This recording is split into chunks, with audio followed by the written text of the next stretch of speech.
भटिंडा में दो भाई सुखदेव और बलजीत अपने परिवार के साथ रहते थे। सुखदेव की पत्नी अक्सर उससे लड़ा करती थी। मैंने इतनी बार आपसे कह दिया कि आप अपने छोटे भाई से खेत के कागजों पर साइन करवा लो, पर आपको मेरी बात समझ में नहीं आती। अरे वो मेरा छोटा भाई है और मैं उसे धोखा नहीं दे सकता। अरे इसमें धोखा कैसा भला, घर में रहता है, खाता है, पीता है, और वैसे भी खेती बाड़ी तो आपने ही संभाल रखी है ना। हाँ मैंने ही संभाल रखी है, पर फसलें तो वही बेचकर आता है ना। अरे अगर तुम उससे जमीन अपने नाम करवा लोगे तो कोई पहाड़ नहीं टूट जाएगा, और हम उसे घर से तो नहीं निकाल रहे हैं। अरे भाग्यवान, उसकी एक बेटी भी है और वो उसकी शादी कैसे करेगा? तो उसकी बेटी की शादी के लिए तुम अपना घर भी बेच दोगे क्या? अरे तुम ये कैसी बात करती हो, भगवान ना करे कि कभी ये नौबत आए। आप मेरी एक बात सुन लो, या तो वो खेती अपने नाम कर लो या फिर इस घर का बंटवारा कर दो। मुझे समझ नहीं आ रहा कि तुम इस हंसते खेलते परिवार को अलग क्यों करना चाहती हो। ये परिवार वगैरह कुछ नहीं होता, ये सब सिर्फ दिखावा है। जल्द से जल्द इस बात का फैसला कर लो, वरना मैं ये घर छोड़कर चली जाऊंगी। ये तुम कैसी बातें कर रही हो? दोनों बच्चे एक दूसरे को कितना प्यार करते हैं, तुम उन दोनों भाई बहनों को भी अलग कर दोगी? बस अब मैं इस बारे में ज्यादा बात नहीं करना चाहती। आप फैसला कर लो कि आपको क्या चाहिए, या तो बंटवारा या फिर मैं और तुम्हारा लड़का। अब आप ये खुद ही सोच लो कि आपको क्या चाहिए। फिर सुखदेव ना चाहते हुए भी बंटवारे के लिए मान गया। बलजीत, मैं इस खेत का और घर के 2 हिस्से कर रहा हूँ। क्यों भाई साहब, आप ऐसा क्यों बोल रहे हैं? मुझसे कोई गलती हुई है क्या? वो मुझे नहीं पता, बस मैं 2 हिस्से कर रहा हूँ। लेकिन भाई हमारे पापा कभी नहीं चाहते कि ऐसा कभी हो। अरे उनके चाहने और ना चाहने से कुछ नहीं होगा, अब वो इस दुनिया में नहीं है। भाई आप इस हंसते खेलते परिवार को अलग क्यों करना चाहते हो? अरे मैं खुश नहीं हूँ, मेरे लिए ये हंसता खेलता परिवार नहीं है। आज से हमारा सब कुछ अलग है। भाई अगर आपने फैसला कर ही लिया है तो मैं कुछ नहीं बोलूंगा। बड़े भाई की बात मेरे लिए पत्थर की लकीर है। आप जैसा चाहते हैं वैसा ही होगा। और प्रीति ने जैसा चाहा वैसा हो गया, और इस बंटवारे से प्रीति के अलावा कोई भी खुश नहीं था। सुनिए जी, खाना परोस दो आपको, भला आप ऐसे कब तक भूखे रहेंगे? विमला, मुझे तो समझ में ही नहीं आ रहा कि आखिर भाई ऐसा कैसे कर सकते हैं। मैं जितना जेठ जी को जानती हूँ, ये उन्होंने अपनी मर्जी से नहीं किया है।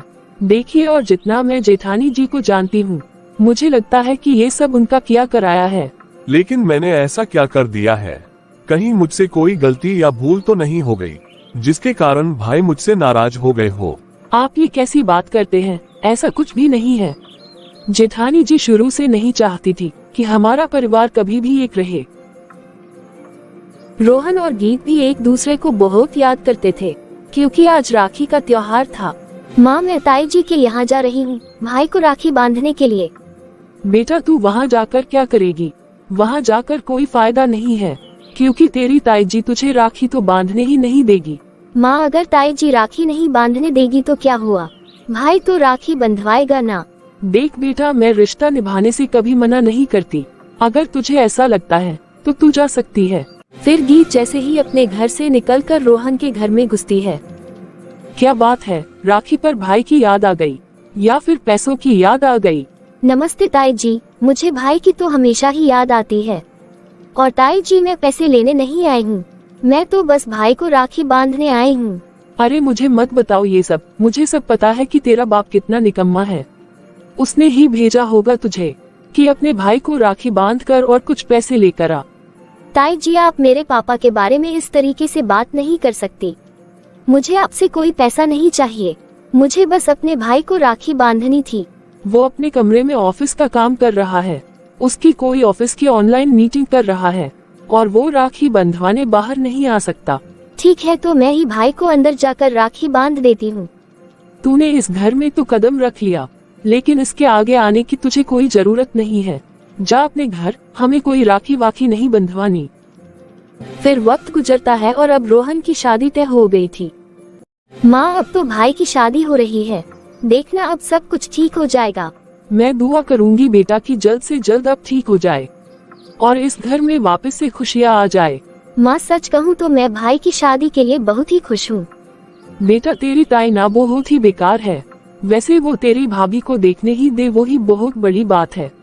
तू अपनी भाभी से मिलने की ख्वाहिश तो छोड़ ही दे।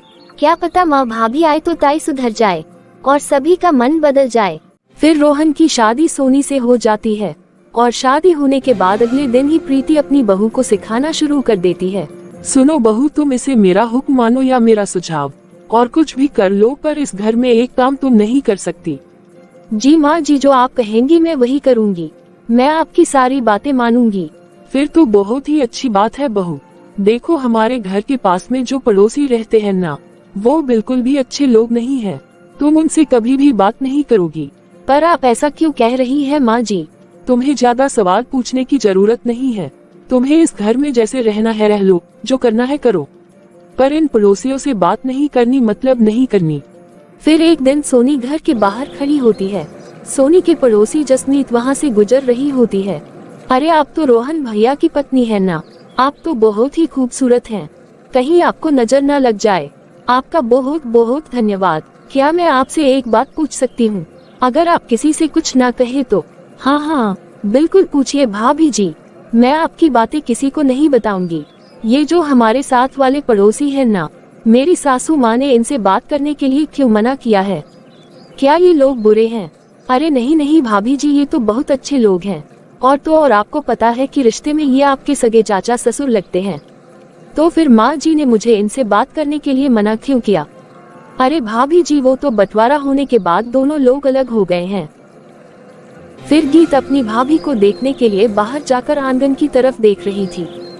तू ये मेरे घर में क्या ताका झाकी कर रही है? शर्म नहीं आती क्या तुझे? नहीं ताई जी, ऐसा कुछ नहीं है। मैं तो बस भाभी को देखना चाहती थी। अरे मैं जानती हूँ तू मेरी घर की जासूसी कर रही है ना, कि बहू के घर से क्या आया है क्या नहीं, यही ना? नहीं नहीं, ऐसा कुछ नहीं है ताई जी। अरे कोई जरूरत नहीं है मेरी बहू को देखने की। अगर मैं दीवार ऊंची कर दूंगी ना, तो सारी ताका झाकी बंद हो जाएगी। फिर गीत घर के अंदर चली जाती है और प्रीति जाकर अपनी बहू को डांट देती है। तुझे मैंने कहा था ना कि तुम्हें पड़ोसियों से बात करने की कोई जरूरत नहीं है। लेकिन माँ जी, वो तो मेरे सगे चाचा जी हुए और भला उनसे कैसी दूरियां? मैंने तुम्हें एक बार कहा ना कि कोई जरूरत नहीं है इन लोगों से बात करने की और इन लोगों की शक्ल देखने की। अगर इनकी शक्ल देख लेना तो सारे काम खराब हो जाते हैं। ठीक है माँ जी, आप जैसा कहती है मैं वैसा ही करूँगी। कुछ दिन बाद प्रीति सामान खरीदने बाजार जाती है। फिर सोनी बाहर जाकर गीत को बुलाती है। नमस्ते, मैं आप लोगों से बहुत वक्त से मिलना चाहती थी। माफ करिएगा मैं मिल नहीं सकी। भाभी आप तो बहुत सुंदर है। आप तो एकदम हीरोइन जैसी हो। और भाभी जी, आपको माफी मांगने की कोई जरूरत नहीं है। हम ताई जी को बहुत अच्छे से जानते हैं। दीदी माँ जी दिल की बुरी नहीं है, पर ना जाने वो आप लोगों के साथ ऐसा क्यों करती है। भाभी मैं जानती हूँ ताई जी दिल की बुरी नहीं है। हम दोनों के परिवार में खेत और इस घर को लेकर लड़ाई झगड़े के कारण बंटवारा हो गया था।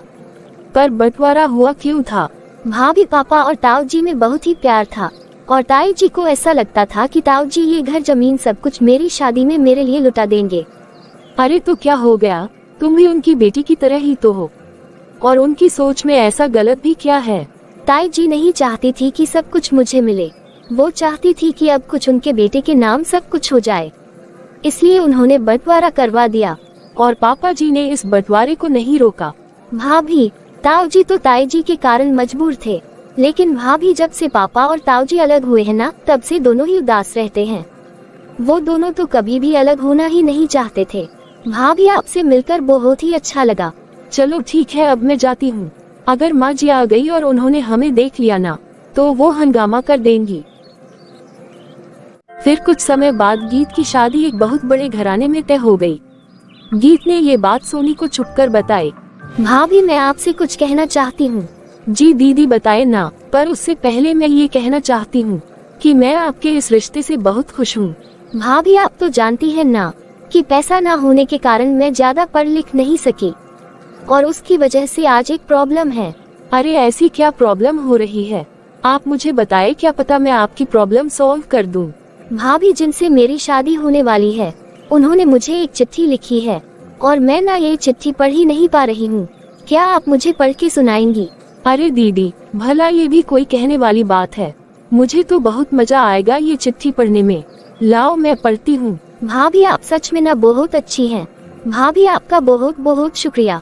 दीदी एक बात तो मैं आपको बताना ही भूल गई। जिससे आपकी शादी तय हुई है ना, वो मेरे दूर के रिश्तेदार हैं। भाभी ये तो और भी ज्यादा खुशी की बात है। मैं अभी जाकर मम्मी को बताती हूँ। गीत की अमीर घर में शादी होने की बात उसकी ताई जी को भी पता लग जाती है। अरे ये तो बहुत बड़े घर के लोग हैं और बहुत ही अमीर भी। अगर इस लड़की की शादी उस घर में हो गई ना, तो मेरा तो सब कुछ धरा का धरा ही रह जाएगा। मेरे होते हुए ऐसा नहीं हो सकता। मैं इस लड़की की शादी उस अमीर घर में कभी भी नहीं होने दूंगी। फिर प्रीत गीत के ससुराल वालों को अपने घर बुला लेती है। देखिए बहन जी, मैंने आपको यहाँ इसलिए बुलाया है क्योंकि मैं आप लोगों का बुरा नहीं चाहती। देखिए बहन जी, जो भी कहना है साफ साफ कहिए। वो बात ऐसी है बहन जी कि जिस घर में आपने रिश्ता भेजा है ना, वो मेरी भतीजी है। अरे और क्या बताऊं बहन जी, वो लड़की चरित्रहीन है। पता नहीं कितने चक्कर चला रखे हैं उसने। देखिए, अगर आप बड़ी है तो इसका मतलब ये नहीं कि जो मन में जो आए वो कह देंगी। आप किसी की लड़की के बारे में बात कर रही हो आंटी जी। बेटा अभी तुम बच्चे हो, भला मैं अपने परिवार की बुराई क्यों करूंगी। देखिए बहन जी, अगर आप सच कह रही है तो मैं इस घर में अपने बेटे का रिश्ता नहीं करूंगी, पर आपको ये बात साबित करनी होगी। अरे जी बिल्कुल, मैं ये बात अभी साबित कर सकती हूँ। मेरी बहू है ना सोनी, अरे उसे तो आप अच्छे से जानते हो। हाँ जी, वो तो हमारी बेटी जैसी है। शुरू से लेकर आज तक उसने कभी झूठ नहीं बोला। वो बहुत सभ्य और सुशील लड़की है। तो फिर ठीक है, मैं अभी उसे अभी बाहर लेकर आती हूँ। वो आपको उस लड़की के बारे में सारी सच्चाई बता देगी। प्रीति अपनी बहू को लेने उसके रूम में जाती है। बहू, मैंने तुझे अब तक माफ कर दिया है, चाहे तूने जो भी किया हो। पर अब मैं जो बोल रही हूँ वो ध्यान से सुन। जी माँ जी, क्या बात है? बाहर गीत के ससुराल वाले बैठे हैं, तू उनसे जाकर गीत और उसके घर वालों की बुराई कर। नहीं माँ जी, मैं ऐसा बिल्कुल नहीं करूँगी। चाचा जी, चाची जी और गीत, वो सब लोग बहुत ही अच्छे हैं। बहू, अगर तूने ऐसा नहीं किया और एक भी अच्छा शब्द अपने मुंह से निकाला तो मैं तुझे इस घर से निकाल दूंगी। फिर सोनी रूम से बाहर जाकर मेहमानों से मिलती है। बेटा सच सच बताना कि गीत कैसी लड़की है। ये उसकी और मेरी दोनों की फैमिली की इज्जत का सवाल है। आंटी जी, मैं आपको बचपन से जानती हूँ और अपनी नंद को भी। मैं आपसे बिल्कुल भी झूठ नहीं बोलूंगी। हाँ बेटा, खुल के बोल जो भी बात है। आंटी जी, मेरी नंद बहुत अच्छी है। चाचा जी, चाची जी, सबका व्यवहार भी बहुत अच्छा है। गीत दीदी तो घर से जल्दी बाहर तक नहीं आती। गगन के परिवार वाले प्रीति को 4 बातें सुनाकर वहाँ से चले जाते हैं। आज तक मैंने तुझे किसी चीज के लिए मना नहीं किया, लेकिन सोनी तूने आज जो किया है ना, इसकी सजा तुझे मिलकर ही रहेगी। माँ जी, मैं किसी के लिए भी झूठ नहीं बोल सकती, और गीत दीदी तो बिल्कुल भी नहीं, क्योंकि वो बहुत ही अच्छी है। मुझे समझ में नहीं आता कि आप उनसे इतना क्यों परेशान हैं। अरे तू मेरी छोड़, लेकिन अब तू इस घर में नहीं रह सकती। तेरे लिए इस घर में कोई जगह नहीं है। माँ जी, आप मुझे यहाँ से नहीं निकाल सकती। मैं आपके बेटे से आपकी शिकायत कर दूंगी। मैं उसे कुछ पता चलने दूंगी तो ना, और वैसे भी वो अभी घर पर है ही नहीं, और जब तक वो आएगा ना, तब तक मैं तुझे धक्के देकर यहाँ से निकाल चुकी होंगी। फिर प्रीति सोनी को घर से बाहर कर देती है, और शाम को जब रोहन घर आता है। माँ, सोनी का है, दिखाई नहीं दे रही। बेटा, वो अपने मायके गई है। लेकिन माँ, वो अचानक से क्यों चली गई? अब क्या बताऊं बेटा, वो अपने मायके जाने को कह रही थी। तो बेटा मैंने उसे बस इतना बोला कि घर पर थोड़ा काम है, वो करके फिर चली जाना अपने मायके। पर माँ, बात क्या है, पूरी बात बताओ ना। अब क्या बोलूं बेटा, उसने तो मुझे इतनी खरी खोटी सुनाई। देख, मुझे जोर का धक्का देकर चली गई। अरे माँ, ये क्या, आपको चोट कैसे लगी? और माँ, ये चोट आप मुझे अब दिखा रही हो? देखो ना कितना खून निकल रहा है। आप पहले दिखा नहीं सकती थी क्या? अरे बेटा छोड़ ना, ये घर की बात है, कोई बात नहीं। वो भी तो किसी की लड़की है, बच्ची है, उसे अभी अक्ल नहीं है। वो कोई बच्ची नहीं है माँ, तुमसे ऊपर मेरे लिए कोई नहीं है, और अब उस लड़की के लिए इस घर में कोई जगह नहीं है। नहीं नहीं बेटा, ऐसा मत बोल, वो कहाँ जाएगी बेचारी, यही तो उसका असली घर है। बस माँ, मैंने एक बार कह दिया तो कह दिया, बस अब वो इस घर में कभी कदम नहीं रख सकती। फिर कुछ दिनों बाद गीत की रोहन से मुलाकात होती है। भैया, आप भाभी को घर वापस ले आओ प्लीज। देख गीत, मैं तुझे सगी बहन जितना प्यार करता हूँ, लेकिन तेरी भाभी ने जो किया है ना, उसके बाद तो मैं उसे घर में कभी भी नहीं ला सकता। भाई, भाभी ने कुछ नहीं किया है, बल्कि जो भी कुछ किया है ताई जी ने किया है। अरे ये क्या कह रही हो तुम? भाई आपको नहीं पता, मेरे लिए जो रिश्ता आया था वो लोग भाभी के रिश्तेदार थे। ताई जी ने मेरे रिश्ते को तोड़ने के लिए भाभी से मेरे बारे में बुरा बोलने को कहा और भाभी ने उनकी बातों से इनकार कर दिया। पर गीत माँ ऐसा क्यों करेगी? भाई मेरी बात का यकीन करो, ताई जी ने ही ये किया है। भाभी ने ताई जी की बात नहीं मानी तो ताई जी ने भाभी को भी घर से निकाल दिया और आपसे झूठ बोला कि भाभी ने ये सब कुछ किया है, जबकि सब कुछ सिर्फ और सिर्फ ताई जी ने ही किया था। गीत तूने मुझे इतना बड़ा पाप करने से बचा लिया। अरे मैं तो उसे डाइवोर्स ही देने जा रहा था। नहीं भाई, आप अभी जाओ और भाभी को लेकर आओ। भाभी जैसी लड़की आपको कभी भी नहीं मिल सकती। गीत की सगाई का दिन था। रोहन अपनी पत्नी को लेने निकला था और कुछ देर के बाद रोहन के चाचा का फोन बजा। अरे बलजीत भाई साहब जल्दी से हॉस्पिटल आ जाए, बहुत जरूरी इमरजेंसी है। अरे लेकिन आज तो मेरी बेटी की सगाई है। लेकिन ऐसा क्या हो गया भाई साहब? आपके बड़े भाई सुखदेव जी के लड़के का एक्सीडेंट हो गया है। इस वक्त वो हॉस्पिटल में है, उसे खून की बहुत जरूरत है। मैं अभी अपनी पत्नी को लेकर पहुंचता हूँ। गीत से कह दूंगा कि वो अपने ताए और ताऊ को लेकर हॉस्पिटल पहुंचे। घबराए मत, मैं रोहन को कुछ नहीं होने दूंगा। बस आप जल्दी से जल्दी यहाँ पहुँच जाए। गीत अपनी सगाई छोड़कर अपनी ताई जी के घर जाती है। ताई जी जल्दी चलिए मेरे साथ। और ताऊ जी कहाँ है? तूने मेरा हाथ कैसे पकड़ा? छोड़, तेरी इतनी हिम्मत। ताई जी अभी इन सब का वक्त नहीं है। भाई को मेरी गुड़िया तू मुझे बता कि क्या हुआ है। मेरा बच्चा ठीक तो है ना? क्या हुआ है तेरे भाई को? नहीं ताऊ जी, भाई का एक्सीडेंट हो गया है और उन्हें बहुत चोट लगी है। मेरे बच्चे के पास कौन है? अभी जल्दी जल्दी चलो, ना जाने कैसे और कितनी चोट लगी होगी उसे। ताऊ जी घबराए मत, पापा और मम्मी भाई के पास पहुंच गए हैं। मैं आप लोगों को अपने साथ लेने आई हूँ। मुझे माफ कर देना बेटा, मैंने तुम्हारे बारे में इतना गलत सोचा। ताई जी आप भी मेरी माँ जैसी है, आपको हक है मुझे बोलने का।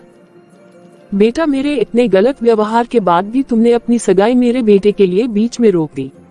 वो मेरे भाई भी है ताई जी, मेरी ये सगाई और शादी उनसे बढ़कर नहीं है। प्रीति हॉस्पिटल पहुंची, अपने बेटे और देवर को देखकर रोने लगी। विमला, मुझसे कितना बड़ा पाप हो गया। मैंने अपने भाई जैसे देवर के साथ ये सब क्या किया। जेठानी जी रोइए नहीं, सब ठीक हो जाएगा। अपने अपने ही होते हैं और ये हमारा भी तो बेटा है। हाँ देवर जी उसे अपना खून दे रहे हैं और मैंने एक छोटी सी जमीन के लिए उन्हें उनके परिवार से अलग कर दिया। जेठानी जी कोई किसी को अलग नहीं करता, ये दिल के रिश्ते हैं, खून के रिश्ते हैं और ये कुछ भी बोलने से टूट नहीं जाते। मैंने अपनी इस फूल जैसी भतीजी का घर भी तोड़ना चाहा और ये बच्ची अपने भाई का घर टूटता हुआ ना देख सकी। ताई जी आप जाओ और भाभी को वापस लेकर आओ, अभी भी देर नहीं हुई है। फिर प्रीति अपनी बहू के घर जाती है। बहू मुझे माफ कर दे बेटा, मैं नफरत में इतनी अंधी हो गई थी कि मुझे कुछ दिखाई नहीं दिया। माँ जी आप माफी मत मांगिए, आप बड़ी है मुझसे। बहू मेरे साथ चल, मैं तुझे लेने आई हूँ। रोहन का एक्सीडेंट हो गया है और वो हॉस्पिटल में है। क्या माँ जी आप ये क्या कह रही हैं? वो कैसे हैं माँ जी? आप मुझे उनके पास ले चलिए। बेटा घबराने की कोई बात नहीं है, तेरे चाचा जी और चाची जी उसका ध्यान रख रहे हैं। तू चिंता मत के बेटा, उसका परिवार उसके साथ है। ठीक है माँ जी, पर आपको भी मेरी एक बात माननी होगी। अरे बहू तू जो बोलेगी मैं वो करूँगी। अपनी गलती का पश्चाताप अब मुझे करना ही है। माँ जी आप घर की उस दीवार को गिरा दो जिसकी वजह से ये दूरियां हैं। हाँ हाँ बेटा, वो दीवार तो मैं गिरवा ही दूंगी। माँ जी उस दीवार के साथ साथ मन में से ये नफरत की दीवार भी गिरा देना। अपने हमेशा ही अपने होते हैं।